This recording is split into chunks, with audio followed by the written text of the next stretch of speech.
नमस्कार, मैं हूं शगुन। स्टडी आईक्यू के आकाशवाणी कार्यक्रम में आपका स्वागत है। शुरू करते हैं दिन भर की वे जरूरी खबरें जिनसे परीक्षा में सवाल पूछे जा सकते हैं। Umbrella schemes of ministry of women and child development. हाल ही में कैबिनेट ने महिला एवं बाल विकास मंत्रालय की 3 प्रमुख योजनाओं को मंजूरी दी है। इनमें मिशन पोषण 2.0, मिशन शक्ति और मिशन वात्सल्य शामिल हैं। मिशन पोषण 2.0 एक इंटीग्रेटेड पोषण सहायता कार्यक्रम है। इसका मकसद बच्चों, किशोरी बालिकाओं, प्रेग्नेंट विमेन और लैक्टेटिंग मदर्स में पोषण की चुनौतियों को दूर करना है। मिशन पोषण 2.0 में 3 योजनाओं मसलन आंगनवाड़ी सेवाएं, स्कीम फॉर एडोलेसेंट गर्ल्स और पोषण अभियान को इसके दायरे में लाया जाएगा। इसमें प्रशासन और कैपेसिटी बिल्डिंग के जरिए पोषण सहायता मुहैया कराई जाएगी। मिशन शक्ति महिलाओं के लिए एक unified citizen centric lifestyle support की बात करता है।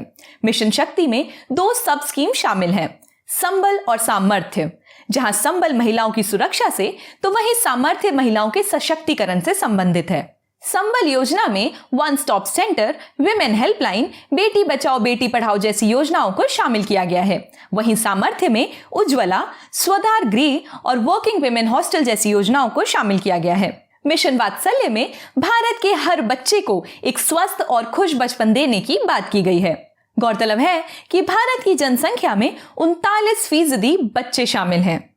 अब रुख करते हैं अगली खबर की ओर। World wetland day. 2 फरवरी को दुनिया भर में विश्व अर्द्रभूमि दिवस मनाया जाता है। यह दिन लोगों में अर्द्रभूमि के महत्व को लेकर जागरूकता बढ़ाने से संबंधित है। इस साल की theme wetland action for people and nature रखी गई है। ये दिन मनाने के पीछे एक वजह यह भी है कि 2 फरवरी 1971 के दिन ही ईरान के शहर रामसर में कन्वेंशन ऑन वेटलैंड्स को अपनाया गया था। वेटलैंड्स या अर्द्रभूमि ऐसे क्षेत्र होते हैं जहां पर मिट्टी साल भर या साल के किसी भी समय में पानी से कवर रहती है या फिर पानी इसकी सतह के पास मौजूद रहता है। अर्द्रभूमि के महत्व की बात करें तो ये स्थानीय निवासियों की आजीविका का जरिया बन सकती है।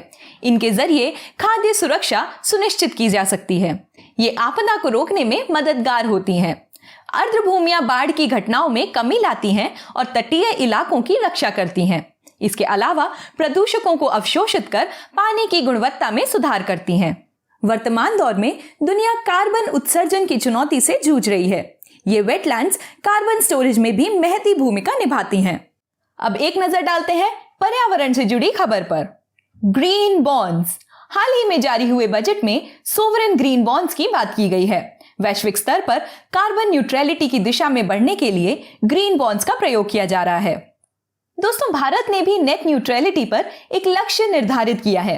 अब आपको बताना है कि भारत ने कब तक इस लक्ष्य को पूरा करने की बात की है। कमेंट बॉक्स में इस प्रश्न का जवाब जरूर दीजिए। आप इस सवाल का जवाब जानने के लिए हमारे पिछले आकाशवाणी के कार्यक्रम को देख सकते हैं। दोस्तों, ग्रीन बॉन्ड्स एक फिक्स्ड अमाउंट इंस्ट्रूमेंट होते हैं। इन्हें जलवायु संबंधित या पर्यावरणीय कार्यक्रमों के लिए डिजाइन किया जाता है।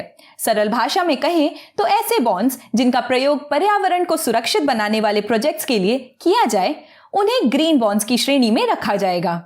भारत का पहला ग्रीन बॉन्ड 2015 में यस बैंक ने लॉन्च किया था।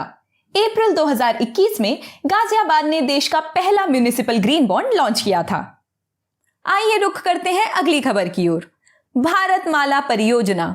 Ministry of road transport and highways ने भारतमाला परियोजना के तहत बने इकोनॉमिक कॉरिडोर्स पर जानकारी साझा की है। इसके मुताबिक भारतमाला परियोजना के फेज 1 में 9000 किलोमीटर की लंबाई के इकोनॉमिक कॉरिडोर्स बनाने की बात की गई है। इसमें से 6087 किलोमीटर की लंबाई के प्रोजेक्ट्स को अप्रूव किया जा चुका है। साथ ही 1613 किलोमीटर के कॉरिडोर्स तैयार हो चुके हैं।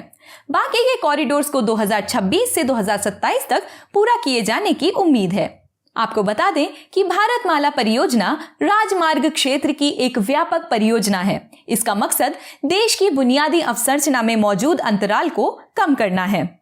इसकी मुख्य विशेषताओं की बात करें तो मल्टी मोडल लॉजिस्टिक्स पार्क के जरिए वर्तमान कॉरिडोर्स में सुधार करना, उत्तर पूर्व की कनेक्टिविटी में सुधार करना, प्रोजेक्ट को पूरा करने के लिए तकनीक की मदद लेना आदि शामिल है। चलिए बढ़ते हैं अगली खबर की ओर। National commission for women. बीती 31 जनवरी को राष्ट्रीय महिला आयोग का फाउंडेशन डे मनाया गया। इसकी theme she the change maker रही।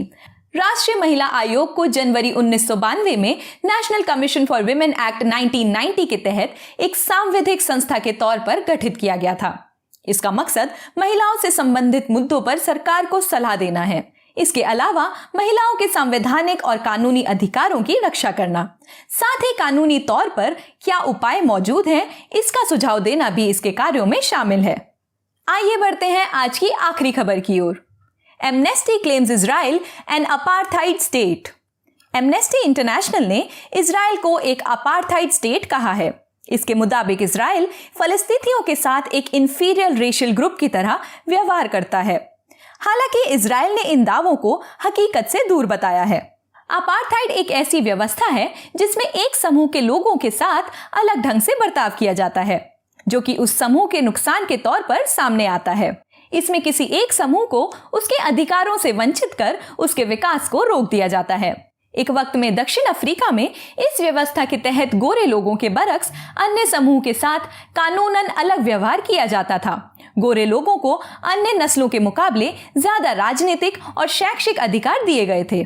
एक विचारधारा के तौर पर अपार्थाइड को जब नीति में बदला गया तो इसका मतलब अलग अलग समूह का अलग अलग ढंग से विकास था, लेकिन इसके लागू होने के तरीके ने दुनिया में एक बेहद विभेदकारी व्यवस्था को जन्म दिया। आपको बता दें कि एमनेस्टी इंटरनेशनल मानव अधिकारों के लिए काम करने वाली एक गैर सरकारी संस्था है। इसका मुख्यालय लंदन में है। तो दोस्तों, ये थी हमारी आज की कुछ विशेष खबरें। मिलती हूँ कल आपसे इसी समय। नमस्कार।